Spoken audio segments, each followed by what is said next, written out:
Hi, my name is Veronica Brill. I'm a registered nurse, and I'm also a mom to a special needs boy who is tube fed, and I make my own tube feed for him. He does a lot better on natural food than canned formula. So today I'm going to show you how I make my bone broth soup for him. And just remember, my son is on a ketogenic diet, so that's very controlled with the calories from carbs.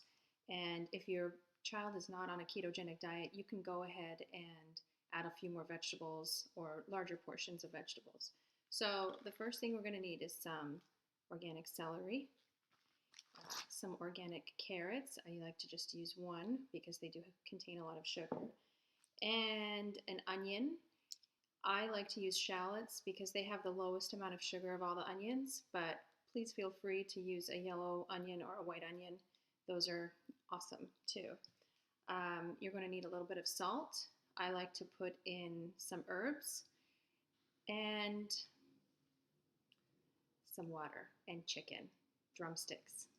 Okay, let's get started. So I've peeled my onion and I like to put it in whole. If you want to chop it up and then add it to your blend after, great. I tend to not add this because of my son's ketogenic diet and we want to keep carbs to a minimum. So I just add it in for flavor as well as the celery. But the carrot I will add to the blend with the chicken. So here are my carrots. Everything's in there. Now I'm just going to add water and it's ready to, I like to add filtered water just because I'm not a big fan of tap water. And you want to fill it until your chicken is covered, 6 to 8 cups depending on how much chicken you have.